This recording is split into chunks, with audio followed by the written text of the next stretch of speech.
Beltzean mintzo dokumentala da, Garabidek landu zuen lehen luzemetraia, eta ordutik hartu dugu konpromisoa 2 urtetik behin luzemetrai bat grabatzeko. Lehenengoa izan zen Beltzean mintzo, eta hor biltzen dira Garabidek helburu edo bidelagun dituen hizkuntzen testigantzak, ez? Zeintzuk diren hizkuntza horiek, zein diren beraien biziberritze prozesuak eta nortzuk ari diren horretan, ez? Azkenean ahotsa ematen zaie hizkuntza horiei. Barniko alkatea etorri da, orduan berak egin dugu sarrera eta ongi etorriak. Eta Maialen Sorrino Garabide elkartetik berak hartuko duguna pixka bat elkartearen zegina. Eskerrik asko etortzeagatik. Arratsaldeon, Anikuntza eta nire bai, Matxa Finze. Matxa Finze. Bara eginen, daukagun kanpoko jendearen 40%, Europar ekialdetik etorria da, eta beste 40%, Kolombia eta Ekuador herrialdetik etorriak dira.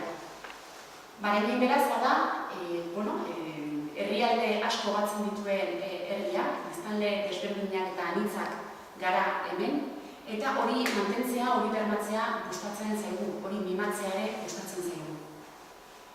Hizkuntza, nola ez, euskara propioa bezala sentitzen dugu, horretarako ere gara lanean ere bai udalean, eta hizkuntza hori bultzatzeko, hizkuntza gure propioa den hizkuntza bultzatzeko, sustatzeko eta indartzeko, badira jaunezkero 3 urte, udazkenero proiektua martxan dela, udazkenero bada euskara bultzatzeko eta sustatzeko aste bat, nahiz eta urteko gainontzeko egunetan ere lanean darregun hori bultzatzearen, baina orain planteatzen den udazkenero aste hori da, hain justu ez, zentratzen gara udalean eta herrian euskararen inguruko ekimenak eta egiten. Kontestu horretan barruan, kokatzen dugu gaurko hitzaldi txiki hau, ekimen txiki hau. Azken batean, irakurketa bat egin nahi dugu, hausnarketa bat egin nahi dugu, eta nola ez, aterako badator Maialen, esplikatzera pixka bat, Garabide elkartetik egiten duten lan guztia. Interesgarria oso, izan ere, euskara beti izan da etxetik etxera eta herrian herritik familiaz familia transmititu izan den hizkuntza, eta gaur egun egin diren hobekuntza eta lan guztiak euskararen berreskurapenerako eta euskararen mantentzerako, zer esanik ez du, olako ekimen hauek Garabide elkartea bezalako lanek egiten diren lanak eta lan horiek ere balio dutela ez bakarrik Euskal Herrian geratzen baizik eta maila, kanpora begirako maila bat ere bai hartzen, ezta? Eta zentzu horretan, euskararen alde, hizkuntzak berreskuratzearen alde eta azken batean herri izaera mantentzearen alde egiten den lana ezinbestekoa da. Besterik gabe, hitza pasako izan Maialen. Mi esker bere etortzeagatik, eta eguna batzutan aproposena ez izan edo. Ni saiatuko nahi motz-motzean azaltzen zer den Garabide, zer egiten dugun eta zergatik gauden hemen bi gonbidatu hauekin. Garabide elkartean egiten duguna da hizkuntza lankidetza. Guk Garabide elkartean egiten dugu lan, Garabide elkarteak egiten duena da hizkuntza lankidetza. Hizkuntza lankidetza da kooperazioa, normalean ulertzen dugun bezalako kooperazioa, baina guk lankidetza horretan, kooperazio horretan hizkuntza jartzen dugu erdigunean. Zergatik, uste dugulako kooperazio arloan Euskal Herriak munduari zerbait emateko baldin badu, hori dela preziski Euskarak egin duen bizi berritze bidea azkeneko 50 urtetan. Bizi berritze bide honetan dudarik gabe aurrera pausu handiak egin dira, dena ez da perfektua, baina uste dugu hori dela gure altxorrik handiena konpartitzeko eta gure ardura dela hori konpartitzea gainerako herriekin. Batez ere, bizi berritze prozesu horietan dagoeneko lanean ari diren herri horiekin. Guk batez ere egiten ditugu formakuntza eta aholkularitza proiektuak.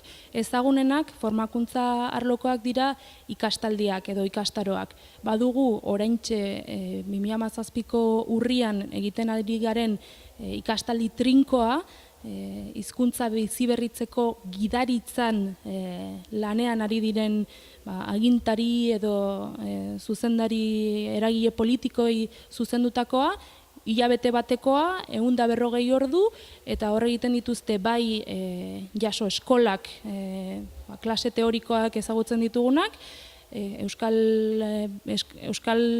euskararen biziberritzean lanean egon diren eta dauden pertsonen eskutik, eta baita bisita didaktikoak ezagutzeko euskal komunikabideak, ezagutzeko euskal instituzioak eta bar, eta bukatzeko baita ere sentsibilizazio saioak euskal gizartera eramateko, hurbiltzeko truke hori, ez?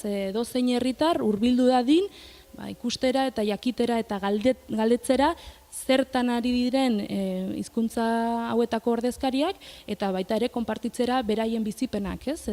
Nola eragin duen, nola eragin dioten hizkuntzaren biziberritzari edo nola bizi duten, ez? Azkenean truke hori, elkar truke hori materializatzeko. Hori da orain egiten ari garena, eta hurrengo urtean, beti bezala 2 urtetik behin, egingo dugu iduritsua den formakuntza saio bat, hilabete batekoa beharrean 3 hilabetekoa, eta gidari edo agintari direnekin egin ordez, egiten dugu eragile kultural edo eragile sozialekin. Azken finean gure helburua baita, gizarte berdinaren baitan, hizkuntza komunitate berdinaren baitan, bi alorretatik eragitea. Bai administrazio edo gidarien aldetik, bai gizarte eragileen aldetik.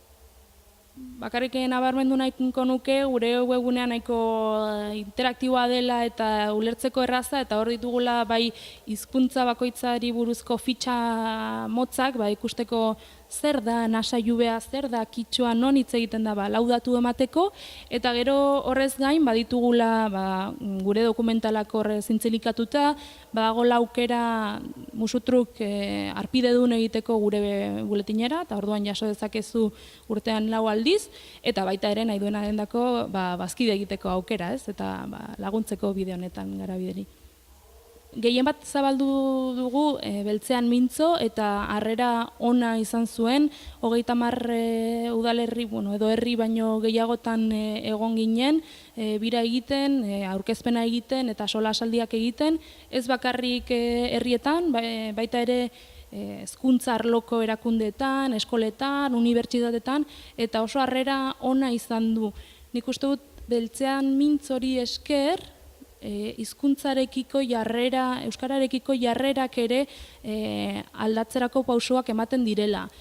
Azken finean, Beltzean mintzon ikusten da, euskararen esperientzia aintzindaria dela bertze zenbait hizkuntzekiko edo hizkuntzendako, eta badaukagula funtzio bat eta ardura bat gure bide honetan aintzinat egiteko, bertze batzuk heldu zaizkigulako gibeletik edo arlo batzutan alde batetik, ez dut erraten atzeratuak daudenik ez da gutxiago ere, baizik eta guk bide bat egin dugula eta beraiei baliagarria zaiela guk egin dugun bideari, gu aintzindari garela zenbait alorretan, eta edan dezakegula elkarren esperientzia horretatik. Orduan nik uste,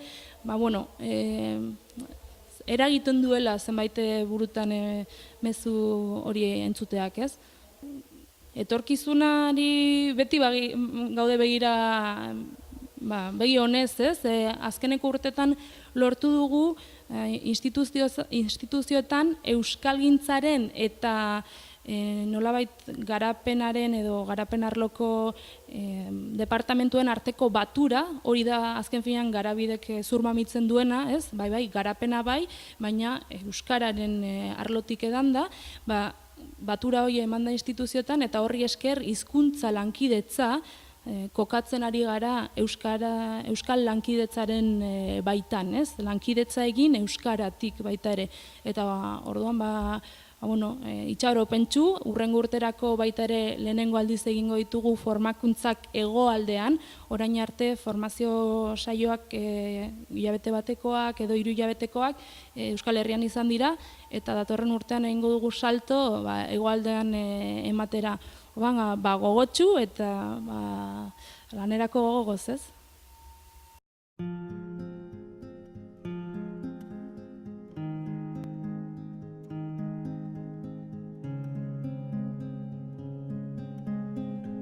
Estamos en una pérdida inminente de la lengua. A veces sentimos que lo que hacemos es muy pequeño. Te sientes discriminada o te sientes exótica. Si muere una lengua, muere una cultura. Y eso me da fuerte, ¿no? ¿Qué es un quichua sin su quichua? Queda un vacío, o sea, queda un vacío enorme. Porque al decir palabras, transmites tu forma de vivir. Cuando yo hablo en mi lengua, sencillamente me siento un ser humano. Soy yo. La lengua es mi familia, es mi pueblo, es mi gente. El sentirme yo es el sentirme mi abuelo, mi abuela, mi mamá. No puedes ser tú sin ser aymara, sin identificarte como aymara. El quechua es tu forma de vivir.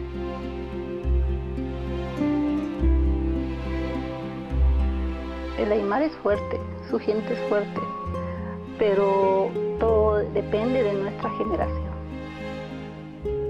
Quiero que mi pueblo esté orgulloso de ser maya. Es un sueño que tomará décadas.